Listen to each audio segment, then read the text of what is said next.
Il y a des circonstances où il faut agir rapidement, sinon il se passe des choses irréparables. Il y a des moments où la décision doit être prise instantanément, car ces solutions peuvent tout changer, et là, c'est le moment. Nous avons décidé de ne pas attendre la réunion de 500 000 personnes sur notre site web. Les événements s'enchaînent trop rapidement et menacent de tourner au désastre. Il est impossible d'attendre et de reporter. La situation extrême nécessite des solutions extrêmes. Nous déclarons le rassemblement maintenant. Mercredi, le 21 avril, à 19 heures, sur les places centrales des villes de Russie. Encore une fois, mercredi, le 21 avril à 19 heures, aux places centrales des villes de Russie. Avez-vous déjà vu de vos propres yeux comment on tue une personne? Vous l'avez vu.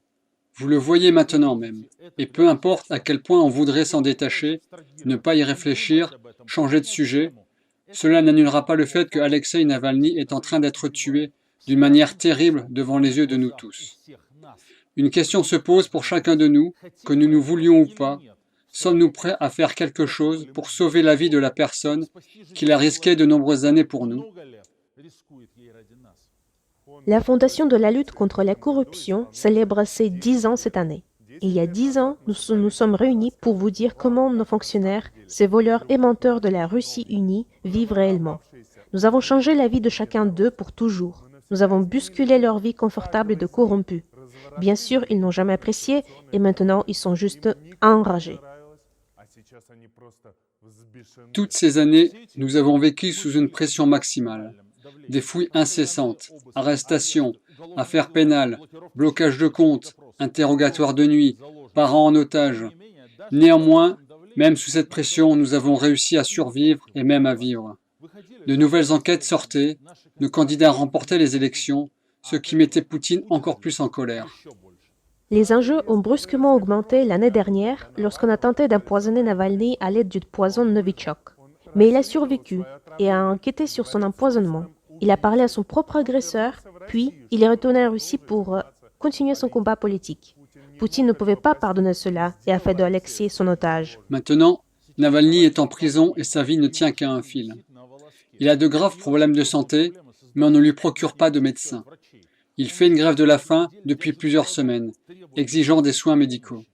La condition est critique et nous ne savons pas combien de temps il peut encore tenir, mais il est clair que nous n'avons pas le temps. Le vendredi 16 avril, le procureur de Moscou a déposé une action en justice sur la reconnaissance de la FBK et les quartiers généraux de Navalny en tant qu'organisation extrémiste. Si nous n'y donnons aucune réponse, il n'y a pas de doute que la Cour de justice satisfera cette revendication très rapidement. Qu'est-ce que ça veut dire? Ça veut dire que nous serons considérés comme des terroristes. Ça veut dire que si quelqu'un dit « je suis employé par le QG de Navalny » ou « je suis employé par FBK », cette personne ira en prison jusqu'à 6 ans. Ça veut dire qu'une tentative de poursuivre notre travail, par exemple, de produire de nouvelles enquêtes, conduira au fait que quiconque qui le fait sera emprisonné pendant 10 ans. Pensez-y un instant. Voici Hezbollah, une organisation responsable de dizaines d'attaques terroristes. Elle est invitée à Moscou pour des négociations officielles. La Fondation de la lutte contre la corruption et les QG de Navalny se battent simplement pour que les lois soient respectées en Russie. Mais il ne faut plus faire ça. Maintenant, c'est considéré comme de l'extrémisme. Poutine est prêt à parler aux tueurs sur des bases égales parce qu'il est lui-même un tueur. Mais il déteste ceux qui se battent pour la liberté et qui veulent vivre dans une Russie heureuse. Il a déjà atteint le point extrême dans cette haine. Il est facile de comprendre pourquoi ça se passe maintenant exactement. La confiance en Poutine baisse. L'influence de la télévision est de plus en plus faible. Le niveau de vie est réduit. Les prix montent. Les gens ouvrent leurs yeux. La popularité de Russie unie, cette partie sur laquelle Poutine s'appuie, baisse de plus en plus, entre autres grâce à notre travail. C'est pourquoi Poutine a lancé une attaque désespérée contre nous. Si nous nous murons dans le silence maintenant, des gens libres vivront une période des plus difficiles. La Russie plongera dans l'obscurité totale. L'activité politique pacifique en Russie deviendra impossible. Toute personne qui n'est pas d'accord avec le régime actuel sera reconnue comme extrémiste.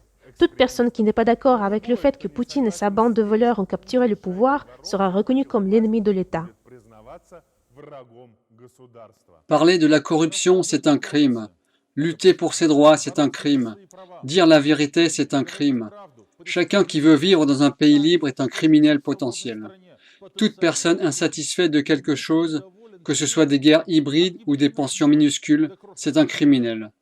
Lorsque Poutine a décidé de nous déclarer extrémistes, en fait, il a envoyé un signal à chacun de vous tous en disant que vous êtes des gens dangereux, que vous êtes des personnes terribles et que vous êtes tout simplement inutiles pour la Russie.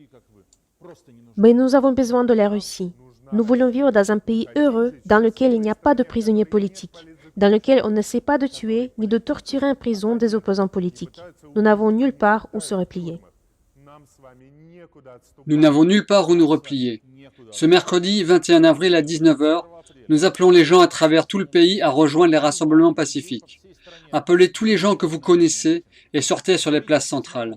Venez dans la plus grande ville où vous pouvez vous trouver le mercredi soir. Venez du centre de district au centre régional, des banlieues de Moscou au centre, place Manejnaya. La vie d'Alexei Navalny et le destin de la Russie dépendent du nombre de citoyens qui sortiront dans les rues ce mercredi. Ces 3 jours avant le rassemblement sont nécessaires pour que tout le monde soit au courant. Parlez-en partout où vous pourrez. Parlez-en avec tout le monde, à tous ceux que vous pouvez atteindre. Mettez des flyers à l'entrée de vos immeubles. Parlez-en sur les réseaux sociaux. Appelez vos proches et racontez ce qui se passe. Chacun d'entre nous peut faire quelque chose pour sauver Alexei, mais il faut le faire maintenant. Ne manquez pas cette opportunité, il n'y en aura peut-être plus d'autres. Il y a longtemps, quand Alexei Navalny venait de commencer son chemin politique, il a intitulé son blog « La dernière bataille entre le bien et la neutralité ». Mais maintenant, lorsque Poutine est en train de tuer Navalny déjà pour la 2e fois devant les yeux de toute la Russie, alors que tous ceux qui sont contre sont enregistrés comme extrémistes par le gouvernement, nous sommes obligés de corriger ce slogan. Une bataille très dure arrive, une bataille finale entre les gens normaux et le mal absolu. Si vous ne voulez pas que le pays plonge totalement dans l'obscurité, ceci est la dernière chance pour l'empêcher. Les rassemblements auront lieu non seulement dans les centaines de villes de Russie, mais aussi dans le monde entier. Les gens sortiront en solidarité dans environ 70 villes européennes. Ce mercredi, le 21 avril à 17 h, venez à l'Hôtel de Ville à Paris.